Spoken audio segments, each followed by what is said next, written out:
Political, entertainment, sports और हर तरह की न्यूज़ के लिए फेस न्यूज़ चैनल सब्सक्राइब करें और इंस्टेंट अपडेट्स के लिए बेल आइकन ज़रूर दबाएं।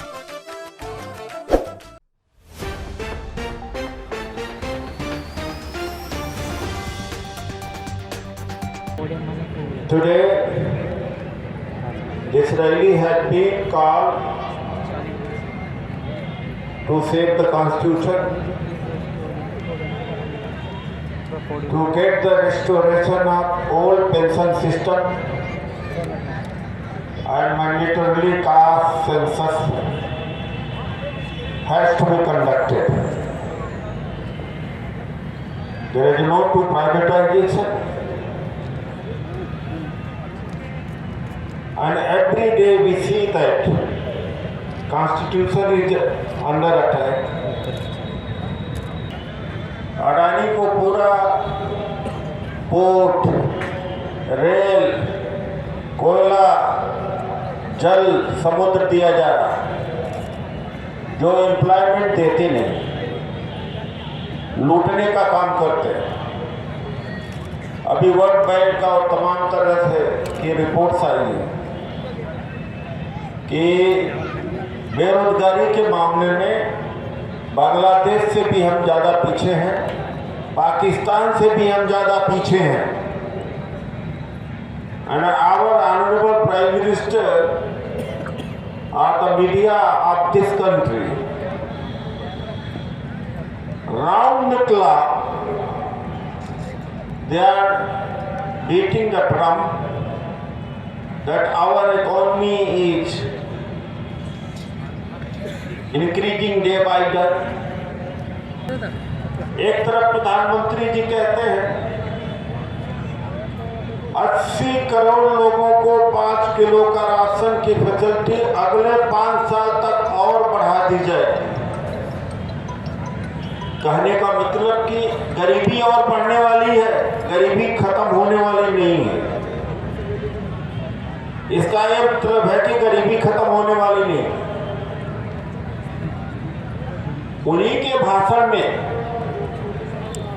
यह बात भी निकल के आ रही है कि देश की आर्थिक स्थिति बहुत खराब है। इस देश के प्राइम मिनिस्टर हमेशा अपने को पिछड़े कि मैं पिछड़ा जात हूँ, सारे पिछड़े लोग मुझे वोट दे दो। जब राहुल गांधी जी कहते हैं कि कास्ट सेंसस होना चाहिए, खड़गे जी कहते हैं कि जाति जनगणना होना चाहिए, तब हमारे देश के प्रधानमंत्री कहते हैं इससे जातिवाद बढ़ेगा। यानी आप वोट के लिए तो आप ओबीसी बन जाते हैं, और जब हक देने की बात आ जाती है तो आप सुपर अपर कास्ट बन जाते हैं या मनुवादी मानसिकता के हो जाते हैं। सच है contradictions I be find with the prime minister's approach and his party approach. आज हम लोग इस रामलीला मैदान से we are going to take very strong action, very different action. What Dr. Ambedkar said, Dr. Ambedkar ने कहा था कि अगर राष्ट्र का हित, राष्ट्र का अगर हित और दलितों का हित टकराता है तो हमारे लिए दलितों का हित सर्वोपरि होगा। आज हमें कहते हैं कि अगर संविधान खत्म होता है तो हमारे लिए दलितों और पिछड़ों, आदिवासियों, अल्पसंख्यकों, ईसाई और मुस्लिम, इनका हित सर्वोपरि है, आप सर्वोपरि नहीं है। आपको जाना पड़ेगा। मैं आपका अभिवादन स्वीकार करते हैं। आप इनको बैठाने का कृपा करें। पर आए, उन्होंने एक किताब मुझे दिया, उस किताब में लिखा हुआ कि संविधान को बदलना चाहिए। इससे भी ज्यादा वार्निंग क्या दी जा सकती है? अगर मैं कोई बात कह कभी नहीं हुआ, या तो मैं कहता ही नहीं। मैंने जिंदगी में कभी झूठ नहीं बोला। ये जितने हमारे लोग हैं देख सकते हैं। आज तो बता के जाना है, अगर पुरानी पेंशन बहाल नहीं हुई तो लोकसभा के चुनाव में इनको हरा करके भेज दिया जाएगा। जाति जनगणना पर अब दबे मन से कहने लगे हैं कि हम भी तो जाति जनगणना के पक्ष में। जब 27 मिनिस्टर इन्होंने बनाया था तब तो मिनिस्टर्स के नाम और उनके मंत्रालय बाद में हुए थे। पहले जाति, तब तो पिछड़ा बड़ा अच्छा लगता था। और जब जाति जनगणना की बात आ गई तब इंद्रजीत यादव जी भी बैठे हैं, विक्टर दास जी, तब ये कहते हैं अरे जाति तो इससे जातिवाद बढ़ेगा, गरीबों की एक जाति होती है। अब ये धूर्तता नहीं चलने वाली है, इनका ये धूर्तता चलने वाली नहीं है। हम इसको बर्दाश्त नहीं करेंगे। तो जाति जनगणना करा के छोड़ेंगे, पुरानी पेंशन बहाली हम करा के छोड़ेंगे। और मैं फिर से कहता हूं, अगर दलितों, पिछड़ों, मुसलमानों का, ईसाइयों का, सेकुलर लोग चाहे जिस जात बिरादरी के, इनके हित और भारतीय जनता पार्टी आरएसएस के हित टकराते हैं तो मैं ऐसी राष्ट्रभक्ति को लात मारता हूं। मैं अपने राष्ट्रभक्ति अलग होगी, हमारा अलग अपना अधिकार होगा। हम यहाँ इनके साथ में गुलाम बनकर के नहीं जिएंगे कि जिस तरह से गुलाम बनाना चाहते हैं। डॉक्टर अंबेडकर का कोटेशन बरबस मुझे याद आ रहा है। उन्होंने कहा कि जब राष्ट्रहित और दलित हित, उस समय दलित सबसे नीचे थे, आज दलितों से नीचे मुसलमान भी कहीं कहीं पर हो गए, पिछड़े भी हो गए, अब सारे दलितों की कैटेगरी में। तो उन्होंने कहा था कि दलित हित हमारे लिए सर्वोपरि होगा, राष्ट्र हित सर्वोपरि नहीं होगा। अगर आज संविधान जाता है तो हमारा हित सर्वोपरि होगा। ये चाहे उस राष्ट्र में क्या, जिस राष्ट्र में हम गुलाम बनकर रहना चाहेंगे, वो राष्ट्र हमारे लिए राष्ट्र नहीं होगा। हम उसे फिर से उसे दोहराने के लिए मजबूर हो रहे हैं, क्योंकि ऐसी परिस्थितियां पैदा होती चली जा रही हैं। तो धन्यवाद। अंकित प्रधान जी को आने दीजिए भाई, हमारे बीच में बहुत सारे किसान नेता भी आए हैं। अब हम लोगों का, किसानों का, और अनिल मित्तर जी भी आए हैं। आप संघर्ष करते रहिए, मैं पीछे रहने वाला नहीं हूं, ऐसा ना हो।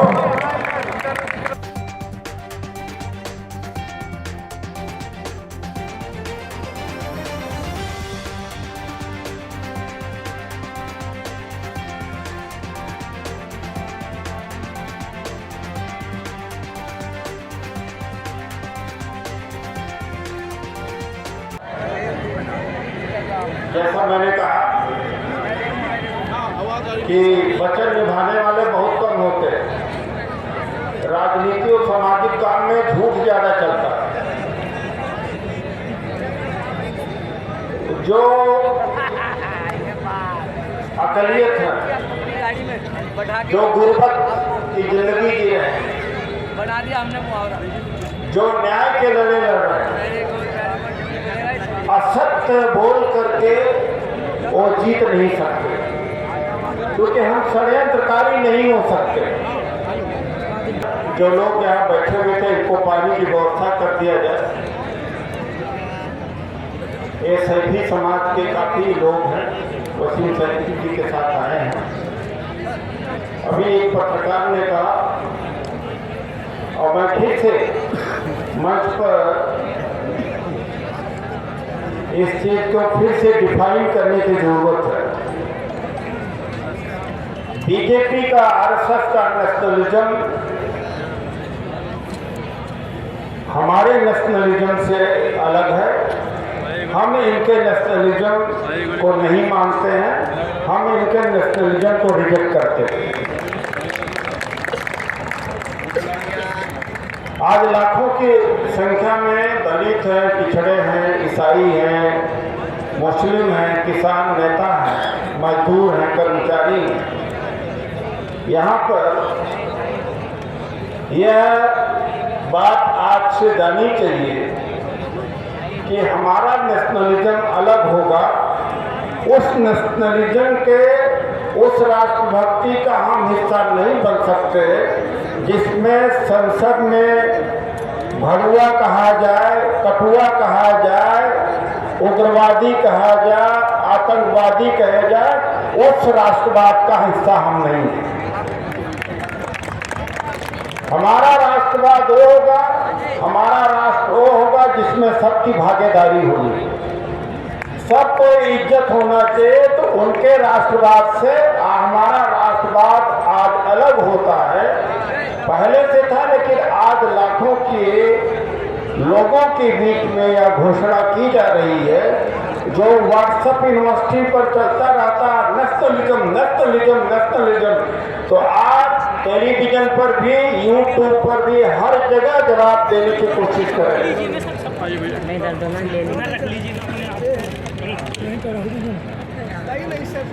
तो वो नेशनलिज्म का हिस्सा हम नहीं। I reject their nationalism. मैं उनके नेशनलिज्म का हिस्सा नहीं हूँ। अगर उस नेशनलिज्म में हमें अछूत कहा जाता है और किसानों के ऊपर लाठी बरसाई जाती है, नहीं ओल्ड पेंशन सिस्टम नहीं दी जाती है, ओबीसी की जाति जनगणना नहीं होती है, उस राष्ट्रवाद का हम हिस्सा नहीं।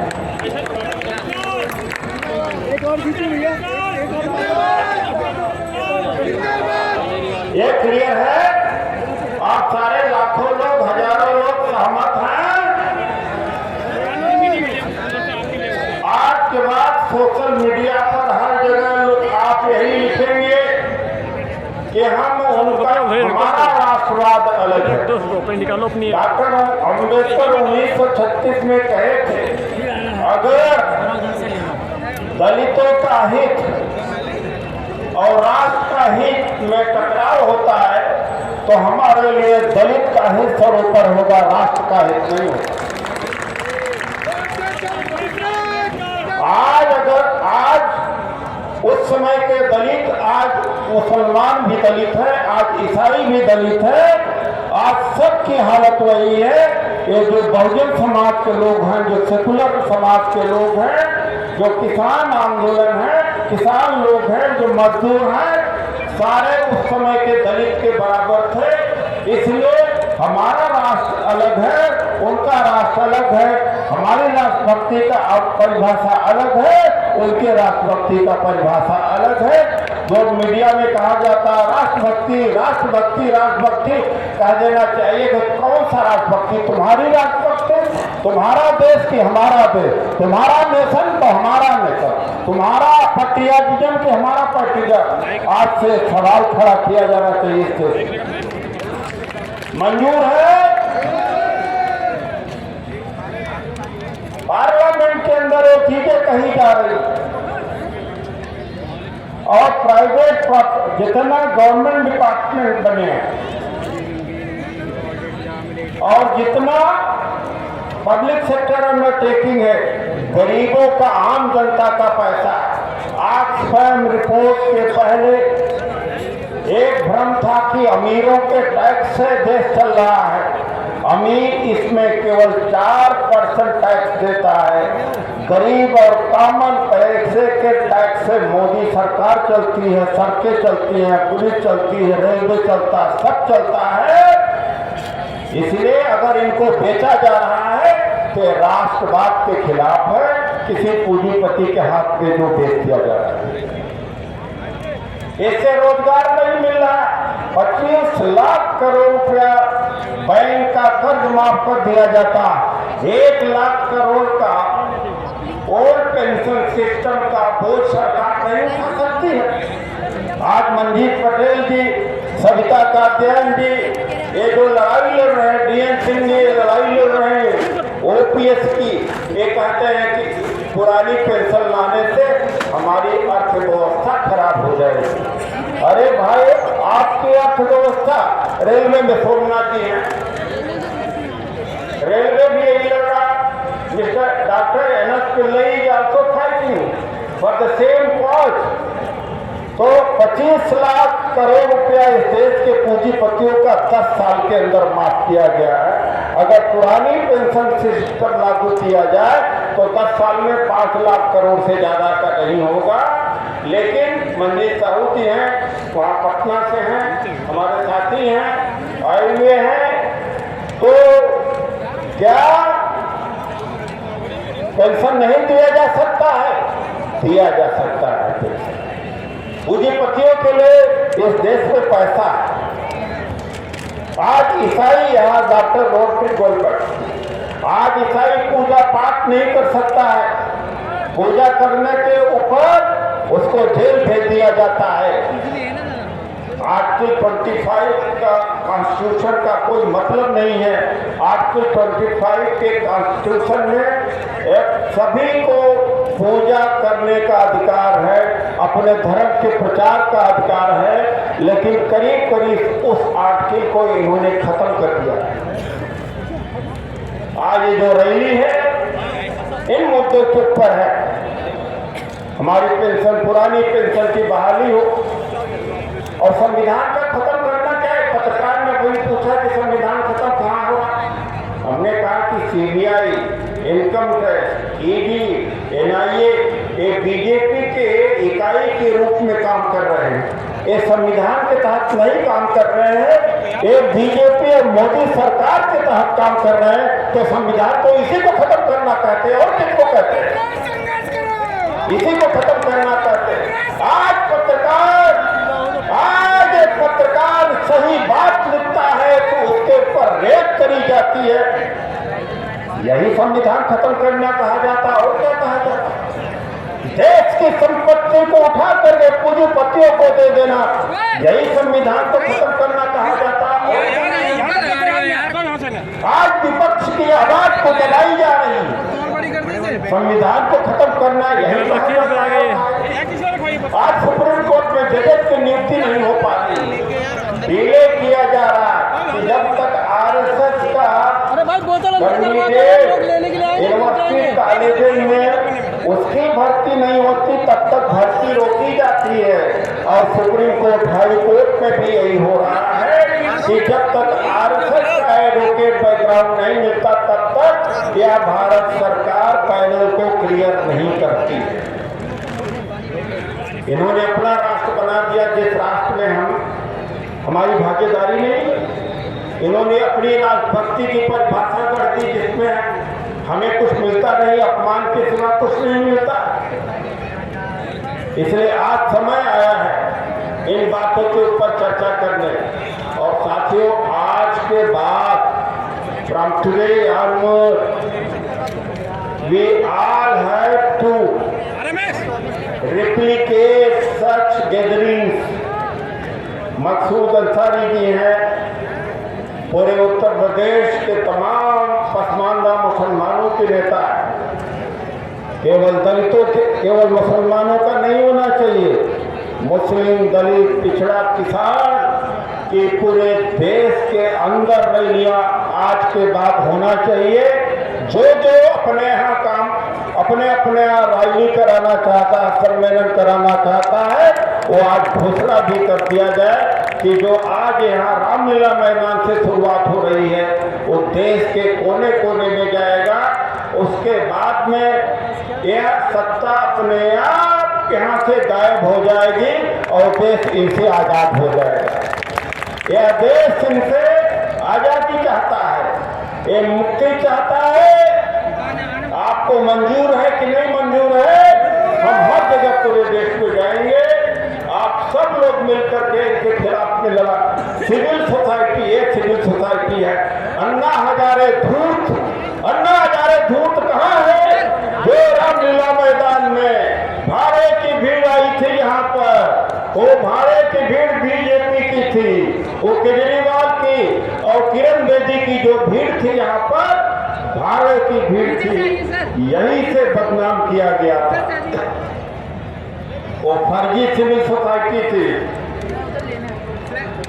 ये रियल सिविल सोसाइटी है, ये पूंजीपतियों के पैसे से नहीं है। डॉक्टर अंबेडकर अगर झूठ बोले होते लड़ाई नहीं जीत सकते। ये मनवादी मानसिकता के लोग षड्यंत्र करके तो कर सकते हैं, आप षड्यंत्र करने की स्थिति में नहीं है। न आपकी जहनीत है, न आपके संसाधन है, आप कर ही नहीं सकते।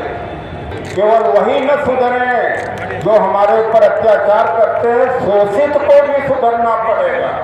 तुम हमें 2 पैसा नहीं देते हो और दूसरे जगह पर पूजा पाठ करना सबका पर अधिकार है, जो जहाँ करना हो। खाते डॉक्टर अंबेडकर का है, गाते जाकर के वैष्णो देवी में है, गाते जहाँ वहाँ कीर्तन और जागरण में जाते हैं वहाँ पैसा दे देते हैं। तब तो मैं भाई कहता हूँ कि भैया कमाई तो बाबा साहब डॉक्टर अंबेडकर की। ये बताओ संविधान के पहले एक चपरासी रहा हो, एक अधिकारी, एक पार्षद पैदा हुआ है या मेरे पैदा हुआ, वो दलित समाज का हो, जो महिला समाज की हो, कोई भी जाति का महिला हो, तो खाते हम लोगों के संघर्षों का, खाते संविधान का और फल कहीं और देते। इस बात के ऊपर अगर हम चुप लगा जाएंगे और सच नहीं बोलेंगे तो हमारा समाज सुधरेगा नहीं। इसलिए हम सच बोल करके ही इनका नैया पार कर सकते, उद्धार कर सकते हैं। हम झूठ बोल के इस समाज का भला कर ही नहीं सकते। मानसिक ईमानदारी आर्थिक ईमानदारी से ज्यादा जरूरी। एक पढ़ा लिखा जितना घातक हो सकता है उतना धन का लुटेरा नहीं हो सकता। पढ़ा लिखा जो बेईमान इंटेलेक्चुअल है पूरे कौम को खराब कर सकता है, लेकिन जो धन का लुटेरा है पूरे कौम को नहीं खराब कर सकता। ये समझ लीजिए फर्क। आपके बाद जवाब दोगे ना, सोशल मीडिया पर जवाब दोगे ना, अपने वक्तव्य में भी जवाब दोगे। मैं इस पर लिखूंगा भी, मैंने विस्तार से समझा भी दिया और मुसलमानों को भी तो ज्यादा, ईसाइयों को, क्योंकि आरोप इनके ऊपर ज्यादा लगता है। और एक बात तो अब भी कह सकते हैं, हम तो इसी देश के हैं। जब मंदिर के दरवाजे बंद मिले, मस्जिद के दरवाजे खुले मिले, हम इस्लाम में चले गए। तुम्हारी ही गलती थी, हमारी गलती थोड़ी। अरे जब राष्ट्रपति रामनाथ कोविंद जी को सम्मान नहीं मिलता, राष्ट्रपति मुर्मू जी को पुरी के मंदिर में घुसने नहीं दिया जाता, उस समय मेडुअल भारत की क्या स्थिति रही होगी। गला काट दिया जाता होगा। जिसे खुदा चाहिए, भगवान चाहिए और मस्जिद खुली मिली चला गया तो उसको कहते हैं कि तलवार के नोक पर मुसलमान मिल गए। भेजनी है तो आप भेजिए। तो अपवाद को छोड़कर कोई तलवार के नोक पर मुसलमान नहीं बना। आपने मजबूर किया है और ये संविधान अगर चला गया तो मैं बता रहा हूं कि सारा देश मुसलमान ईसाई बन सकता, बौद्ध बन जाएगा, तब कुछ नहीं कर पाओगे। जब तुम संसाधन में हमें भागीदारी नहीं दोगे, नौकरी भी थी, शिक्षा भी थी, वो भी तुम छीन लोगे, तो तुम्हारे धर्म को लेके करेंगे क्या भाई? नहीं। और ऐसे समाज तो रहेगा नहीं, जागृत है। आज मैं बोल रहा हूँ तो आप सुन रहे हैं, 20 साल पहले समाज न सुनता। नहीं सर, ऐसे नहीं। आने वाले दिनों में समाज और सुनेगा, हमारी बात को और सुनेगा, तो तुम्हारे धर्म का भी खटिया खड़ा कर देगा। कहेगा लोग तुम अपना धर्म, जब हमें जगह ही नहीं दे रहे, हमें नौकरी नहीं दे रहे हो, न व्यापार दे रहे हो, न सम्मान दे रहे हो, न साधन दे रहे हो, तो हम क्या करेंगे? तो आने वाला भारत जागृति का भारत है, समझ जाओ। और मैं आज यहाँ से घोषणा करता हूँ, मैं अकेले बल के सबकी ताकत के साथ, ये जो कन्फेडरेशन मुसलमानों, दलितों, पिछड़ों, ईसाइयों, SC ST OBC का बना हुआ है, पूरे देश के हर गांव तक एक कन्फेडरेशन बनेगा। कन्फेडरेशन का मतलब क्या होता है जानते हैं? संगठनों का संघ। आपका संगठन अपने घर पे रहेगा, आप उसके मालिक रहोगे, लेकिन आप इस मुद्दे पर एक रहोगे।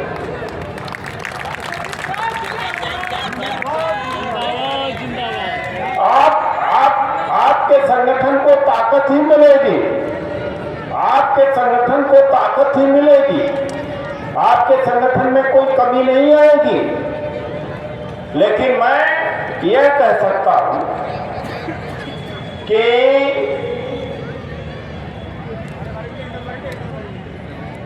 आगे दिखाई नहीं पड़ेगा। 2024 के बाद में हमें सपने में या जागते हुए संविधान जाने का खतरा नहीं है। हम ही